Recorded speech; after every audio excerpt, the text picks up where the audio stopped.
up suaranya ya. Ya Nabi salam alaika. Kita adalah menkirim syariat. Takbir. Allahu Akbar. Assalamualaikum warahmatullahi wabarakatuh. Waalaikumsalam warahmatullahi wabarakatuh. Alhamdulillah. Asyhadu an la ilaha illallah wa asyhadu anna Muhammadar Rasulullah.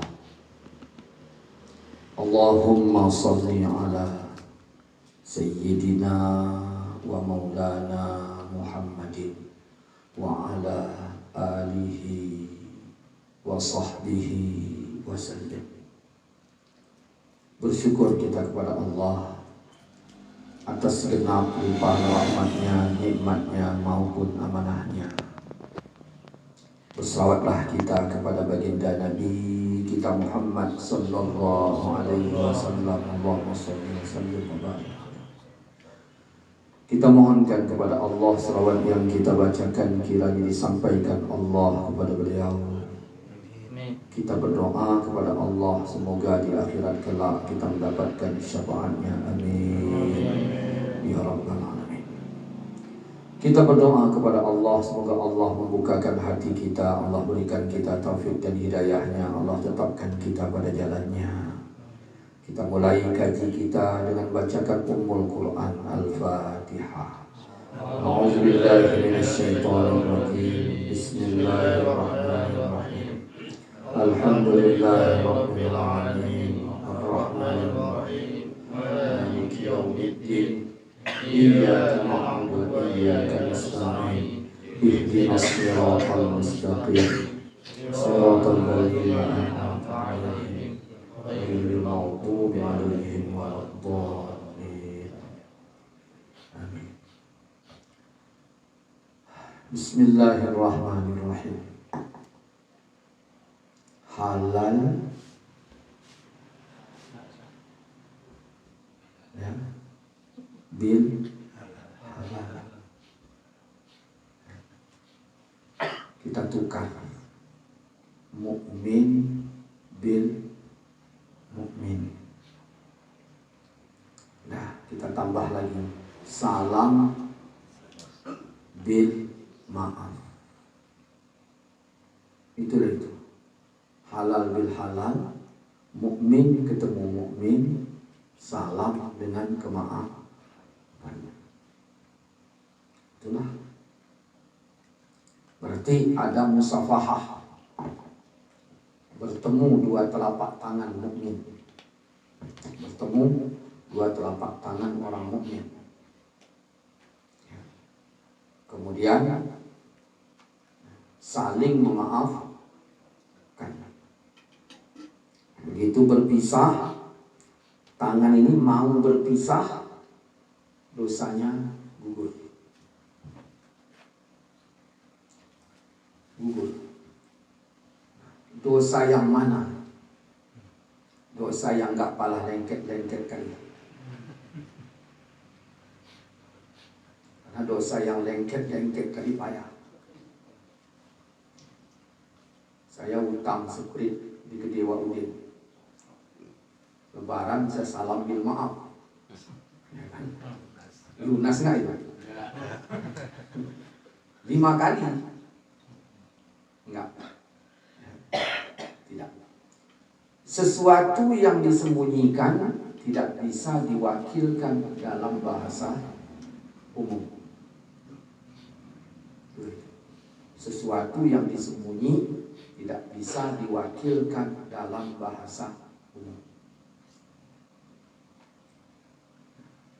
Jadi mesti sebut. Kadang-kadang ada orang datang salam bil maaf ini suci kali orangnya. Makanya kalimat minta maafnya itu suci. Wah, aku minta maaf Pak ya. Mana tahu selama ini ada salah. Mana tahu. Kayaknya suci kan itu. Mana tahu selama ini ada salah. Capek dia nyarinya nggak dapat salahnya. Sesuatu yang disembunyi tidak bisa diwakilkan dalam bahasa umum. Mana tahu ada salahku selama ini. Hari baik, bulan baik ini, aku minta maaf lah mau Bayo. Nah, datang Wak ini pun suci juga. Ya samalah aku pun begitu, mana tahu gitu ya. Ini wali ketemu wali. Sama-sama suci. Hari baik, bulan baik, aku minta maaf. Sesuatu yang disembunyikan tidak bisa diwakilkan dalam bahasa umum. Maka baru selesainya bagaimana? Di balik salam bil maaf itu ada omongan. Wah, sebenarnya aku dah salah. Ya salahmu apa? Harusnya kemarin aku datang hari pertama lebaran. Cuman Wak tahu lah, maklumlah keadaan seperti ini. Akhirnya lebaran ke-11 baru sempat aku datang. Bukan aku tak mau mendahulukan Wak. Cuman payah kalau aku ceritakan. Aku pengennya datang di hari lebaran pertama. Karena setahuku yang paling banyak salahnya sama Wak ini bukan orang lain, aku. Aku yang paling banyak salahku. Bukan orang lain. Aku yang paling banyak. Makanya inilah aku datang, minta izin, minta maaf, Wak lahir batin. Apa salahnya? Itu mangga Wak itu yang sering-sering hilang. Berarti sudah saya keluarkan. Mangga Wak yang hilang itu aku yang ambil. Aduh, kenapa? Karena kurang ikhlas dia diambil. Haduh, kata Wak. Baru kepala Wak. Tapi ya udahlah, udah mengizinkan. Kelapa Wak itu pun aku juga. Haduh.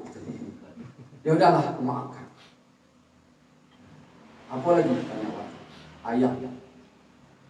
3 ekor yang kemarin hilang itu aku yang ambil. Haduh. Dah. Selesai. Tapi ya udahlah, izinkan. Entok Wak. Itu aku juga yang ambil. Pening aku nengok. Aku rasa kalau hidup ke zaman Fir'aun dengan akhlaknya yang kayak gini, Fir'aun pun geleng kepala. Kambing, kalau kambing gue bayar. Jadi jelas mana yang diizin, mana yang tidak. Mana yang diizin, mana yang tidak. Yang jelas. Namun terhadap nama, nah kalau udah bicara nama, itu jangan sebut. Beda dengan benda. Nama jangan sebut. Wak, aku minta maaf Wak, banyak kali salah aku. Apa salah? Kau ngambil mangga? Enggak, aku barang-barang Wak gak pernah kucuri. Cuman masalah nama baik Wak. Udah banyak aku fitnah Wak, udah banyak aku suami Wak banyak. Gak usah disebut. Jangan disebut. Kalau disebut makin bahaya. Kenapa rupanya? Itu 5 hari yang lalu aku bilang Wak monyet. Jangan sebut. Aku bilang Wak monyet. Makanya aku datang membawa salah, minta izin sama Wak, minta maaf. Itu lagi 10 hari yang lalu aku bilang Wak babi. Itu ada 6 kali binatang Wak sebut, dendam Wak itu. Bukan makin dapat maaf. Jadi terhadap nama jangan sebut. Begitulah. Nah, pertanyaannya adalah, waktu kita berjabatan tangan, kita mewakili apa? Itu. Ada mewakili sadar, maka disebutlah halal. Ada mewakili gaya, maka bukan halal bin halal. Banyak salah gaya salaman congkak. Wak, minta izin Wak, lahir batin. Mana tahu salah ini. Hehehe gitu. Kayak ketawa mak lampir model. Maka halal itu berat. Halal itu besar kaitannya dengan iman. Karena kalau tak ada iman, kata halal pun tak duduk untuk dirinya. Nah, Maka nasihatnya bagaimana? Datanglah engkau dengan keimanan dirimu pada orang yang kau yakin dia bahwa engkau pernah berbuat salah, lalu beradalah engkau di bawah. Kenapa? Berikan dia di atas. Karena atas ke bawah tinggi derajatnya. Itu bawah ke atas maksimalnya ikhlas. Itu dia. Atas ke bawah itu. Bawah ke atas ikhlas. Kita ini hamba apa enggak? Kalau hamba berarti dituntut ikhlas. Allah ridho kepada kita. Ini sama ini seperti emak sama anak. Emak kepada anak ridho. Anak kepada emak ikhlas. Makanya ada seorang ibu punya anak sakit, udah parah sakitnya, awak nengok pun dah mati anaknya. Apa kata emaknya? Ustaz, tolong doakan anak Ustaz supaya sembuh. Awak nengok dah mati. Emaknya berkata, tolong doakan supaya sembuh. Dokter udah ponis, secara medis sudah nggak bisa lagi. Awak menengok dari mata, udah nggak bisa lagi. Emaknya berkata, tolong Ustaz doakan supaya anakku sembuh. Begitulah ridho dari emak. Nah, kita sebagai anak kepada emak ini tak ada ridho itu, yang ada ikhlas. Tolong Ustaz bacakan Yasin, kami 6 anak yang dah ikhlas. Ya. Nah, itu. Ikhlas ini rapuh. Ridho itu kuat. Ikhlas ini rapuh. Maka orang-orang yang ikhlas biasanya menceritakan ikhlasnya itu dengan kerapuhannya. Ikhlasnya aku. Itu menunjukkan rapuh. Ikhlasnya aku. Sama jengkel-jengkel gitu kan. Menunjukkan rapuh. Nah, salam bil ma'ruf adalah sebuah ketulusan dari hati seorang mukmin dengan mengakui kesadarannya itu, dengan mengakui kesalahannya, penuh kesadaran. Di situ dia minta maaf. Begitu dia pegang tangan, ya, di situ keampunan. Keampunan itu. Nah, kenapa? Begitu tangan belum lagi bergerak, Allah sudah turunkan ampunan. Makanya jabatnya itu berwaktu. Ya, assalamualaikum. Berwaktu.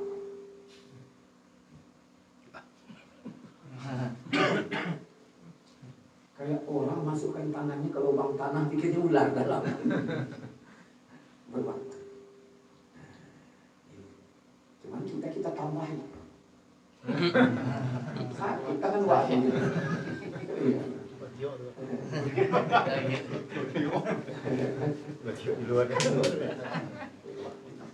Nah, yang kedua lewat batas. Komando. Ya, ini lewat batasnya. Karena yang dimaksud dari kata musafahah adalah bertemu dua telapak. Ini kaitan dengan dua, hati dan jantung. Maka orang hatinya yang nggak cocok itu biasanya nggak ridho, dia nggak ikhlas, dia meletakkan tangannya bertemu dengan tangan.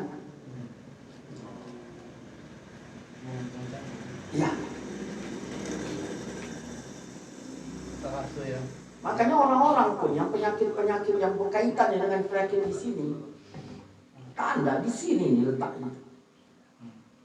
Di sini. Ini mewakili hati saja. Inilah. Makanya orang yang kita damaikan, kalau belum damai kan nggak lama. Nah. Tapi begitu dia ikhlas, nah, minta izinnya. Ya aku tahu, ya aku pun minta maaf lah. Kita nampak di situ. Udah nampak di situ, ya udah. Artinya di saat itu dia berada pada titik yang sama. Nah, ketika seseorang bertengkar, orang yang bertengkar suaranya gimana? Keras. Kenapa keras? Emosi. Ya kenapa? Kenapa? Saya sama bapak bertengkar. Suara saya keras apa enggak?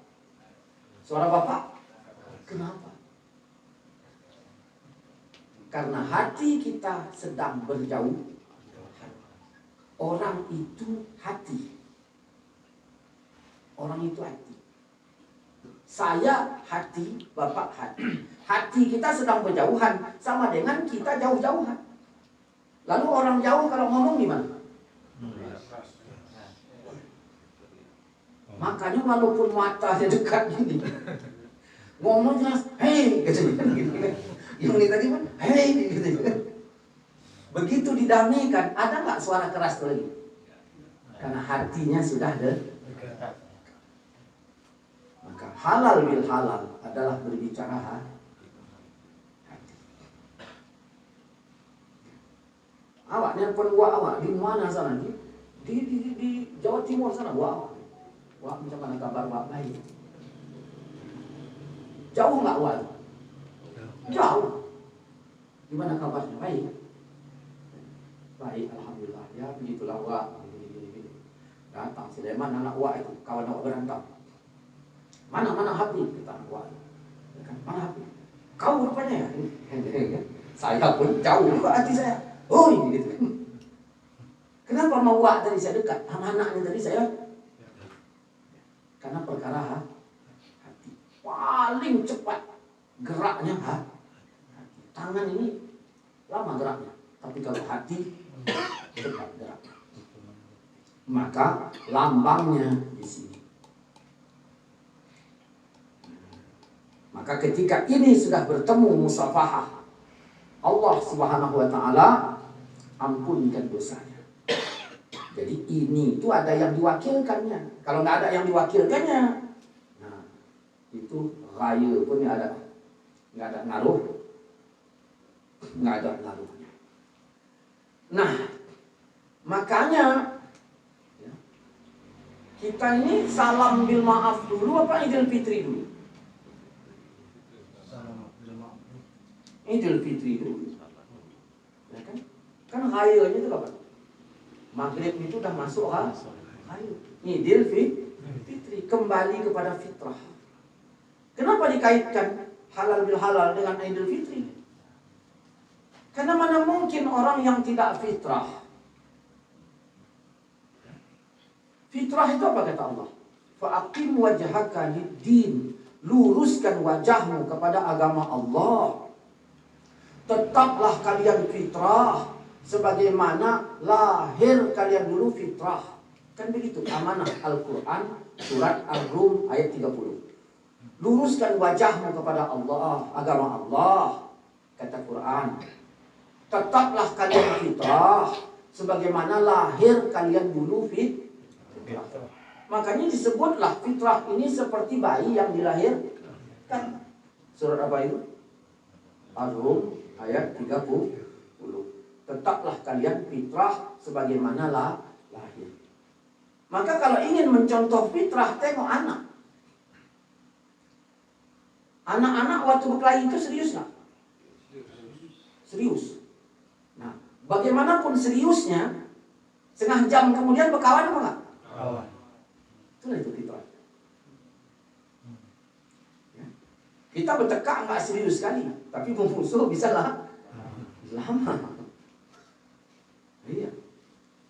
Maka tetap kalian fitrah sebagaimana lahir kalian fitrah. Itu.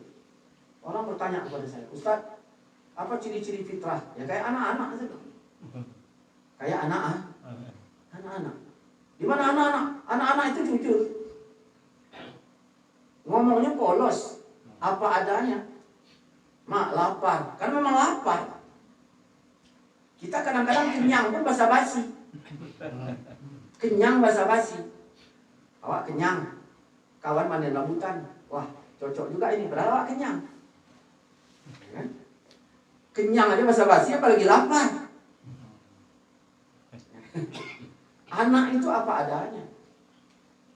Ya. Bagaimanapun dia itu, seriusnya dia itu berantem, Nggak sampai lama, sebentar lagi. Firaun jelek nggak akalnya? Bayinya dulu baik. Abu Jahal, bayinya dulu baik. Namrud, bayinya dulu baik. Oleh karena kita ini dulunya baik, setelah besar kita ini ngulah, maka Allah dekatkan kita dengan Ramadan, bulan memperbaiki diri, maka 1 Syawal disebut kembali fitrah seperti dulu. Maka kita rasakan apa yang membuat kita berubah sekarang. Apa yang membuat kita berubah?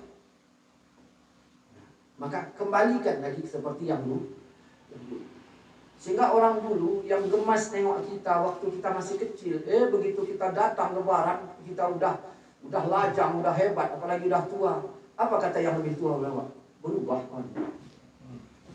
Berubah kawan. Enggak kayak dulu lagi. Padahal dulu kami sama loh, di pos jaga pun kami sama. Sekarang udah berubah kawan. Nah, itulah yang dituntut oleh syariat untuk kita kembali kayak yang dulu. Maksudnya dulu yang baik. Jangan dulu pula nggak baik. Padahal berubah kawan.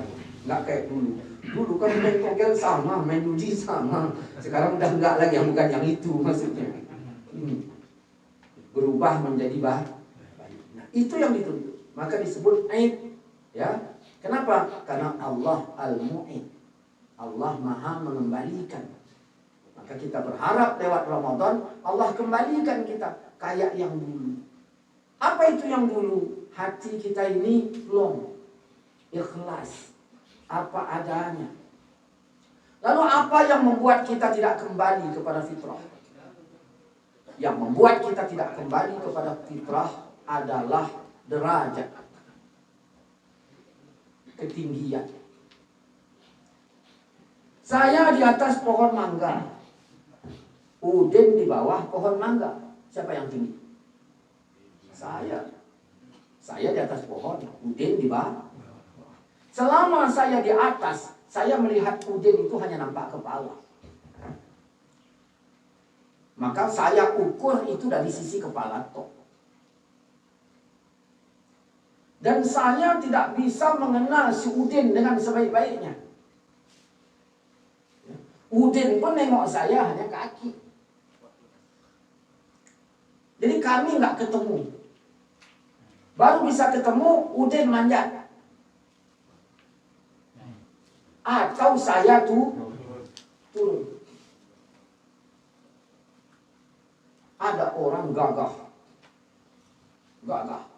Kuat. Ya, udah kuat, gagah. Banyak pula duit, ada pula sok. Gimana? Lengkap nggak? Wah, lengkap lah udah. Kuat udah, banyak duit. Ya, sombong pula ada. Nah, kira-kira di mana posisinya dia? Di atas. Ya. Dia nggak bisa megang kaki saya, hanya kepala aja dipegang. Kepala aja. Kepala lah pegang. Dia mengukur saya hanya dari kepala. Udah, kenapa? Karena tinggi. Ada masalah saya dengan dia sedikit. Nggak bisa, dipertemukan nggak bisa.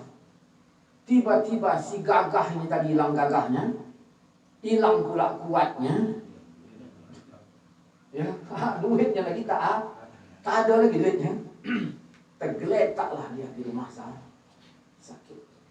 Dia sekarang sedang di mana? Begitu saya datang, saya tak nengok kepala saya. Dia tak nengok kepala saya. Tapi yang dia tengok dada saya. Menangis. Menangis. Kenapa? Maka kita nggak akan bisa menangis kalau kita di atas. Makanya kadang-kadang ada metode-metode ustaz membuat muhasabah untuk merendahkan diri supaya sesama kita berada di bawah. Kenapa? Karena di bawah kita berada di titik yang terendah. Kita berada pada nuktah yang sama. Nah, di sini. Maka hakikat Idul Fitri ini pun begitulah yang dimaksud. Kita berada sama-sama di bawah. Ya. Sama-sama di bawah. Kuat, tinggalkan di tempatnya. Hebat, tinggalkan di tempatnya. Jabat, tinggalkan di tempatnya. Maka kita berada di bawah. Nah, disitulah. Kalau sudah berada di bawah, disitulah ketemu halal bil halal. Kalau tidak ketemu halal bil halal, tidak ketemu. Nah, kadang-kadang jangankan kepalanya, ya, nengok ni pun udah saya tak mau, pada saking kan tinggi. Ya, nengok pun udah nggak suka lagi, saking kan tinggi. Nah, Al-Quran mengatakan, luruskan wajahmu kepada agama Allah, tetaplah kalian fitrah sebagaimana lahir. Artinya, ya jadilah engkau yang dulu. Cuman tekniknya gimana ini Ustaz? Tekniknya itu pandai memasangkan alhamdulillah dengan innalillah aja itu. Pandai masangkan. Cuman kadang-kadang orang nggak pandai masangnya. Innalillah sama alhamdulillah. Nah, kalau dapat rezeki bilang apa? Ada kita bilang. Kan nggak ada kita bilang. Mana ada kita bilang. Begitu hilang segala macam lah, ada kita bilang innalillah. Kita kan mesti mati dulu baru innalillah. Itu pun udah 10 menit baru awak bilang. Terus sekolah itu meninggal. Oh masa? Kemarin masih ngobrol sama aku. Iya, dia meninggal tadi. Malah tadi malam masih ngobrol. Mati tahu. Iya. Lama-lama ya. Ini. Jadi ketika kita tidak bisa mengucapkan innalillah pada tiap-tiap musibah, Allah akan cabut dari lisan kita kata alhamdulillah pada tiap-tiap nikmat. Maka kalau sudah Allah cabut, kita hanya sesekali menggunakan kata alhamdulillah pada nikmat tertentu, hanya sesekali kita mengucapkan innalillah pada musibah tertentu, sehingga lebih banyak kita bersedih oleh musibah itu tadi. Kenapa? Karena Allah tidak cabut rasa sedih itu dari hati kita. Kenapa? Karena kita tidak potong dengan ucapan innalillah. Kenapa Allah tidak potong? Karena waktu kita terima tadi, kita lem dengan tanpa menyebutkan alhamdulillah. Ini masalah. Maka pandai-pandai deh kita di situ. Pandai-pandai kita di situ menyocokkan alhamdulillah dengan innalillah. Nah, disitulah. Maka salam bil maaf ini pun ya juga demikian. Suden baik sama saya, enggak pernah saya ucapkan alhamdulillah. Saya tuntut lagi Suden lebih baik lagi, enggak ada saya ucapkan alhamdulillah. Saya tuntut lagi, enggak ada saya ucapkan alhamdulillah. Apa kebaikan Suden? Suden punya sumur di belakang rumahnya. Saya tak ada sumur. Setiap hari ditaruhnya di situ timba. Saya pakai sumurnya, saya ambil airnya, saya pakai timbanya. Baik nggak Sudin? Baik, nggak saya ucapkan alhamdulillah. 2 tahun saya pakai sumur gratis, timba gratis yang udah saya pecahkan 6 timbanya. Baik nggak Sudin? Baik, tidak saya ucapkan alhamdulillah.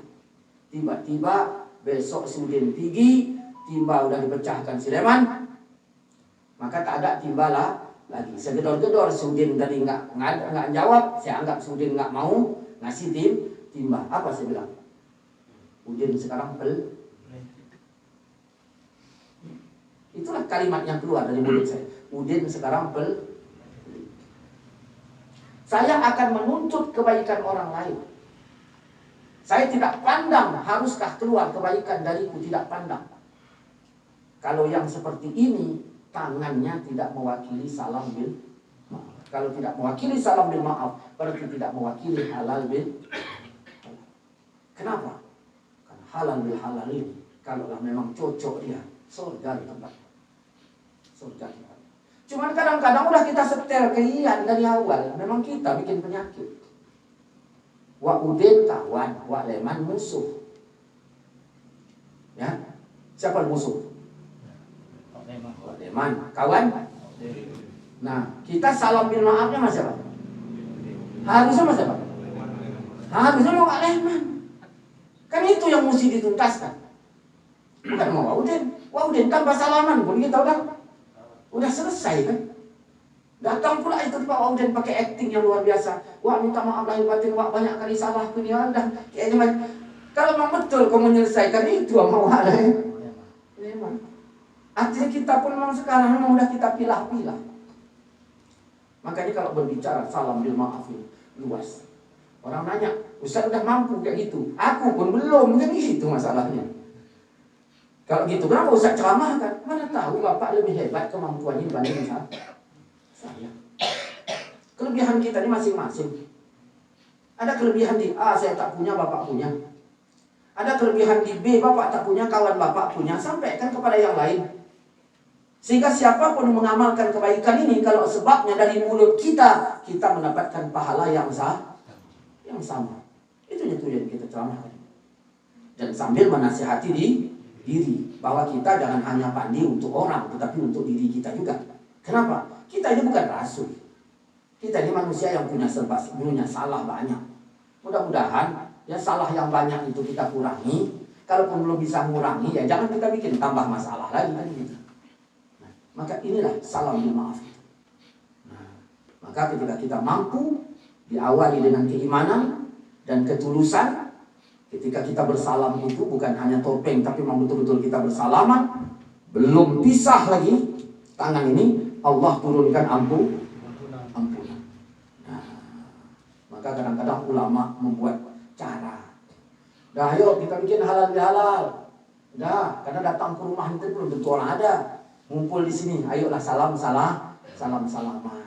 Ada orang tadinya dia rasa benci, tapi begitu salaman bisa berpelukan sambil nangis kan macam-macam. Nah, itulah yang diharapkan. Mudah-mudahan halal bihalal yang kita bikin dimanapun acaranya, ketika kita tulus, kawan kita tulus, mudah-mudahan ketulusan kita itu disaksikan Allah, dan mudah-mudahan kita nanti mendapatkan ampunan Allah Subhanahu wa taala. Demikian, assalamualaikum warahmatullahi wabarakatuh. Waalaikumsalam warahmatullahi wabarakatuh.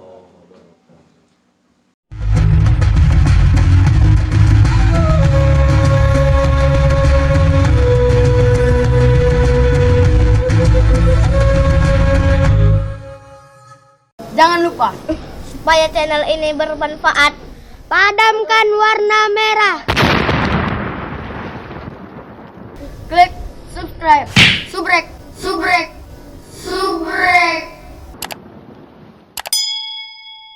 Kalau suka, like. Jangan lupa bagikan ke sahabat dakwah dengan cara share video ini. Komen di bawah ini ya teman-teman.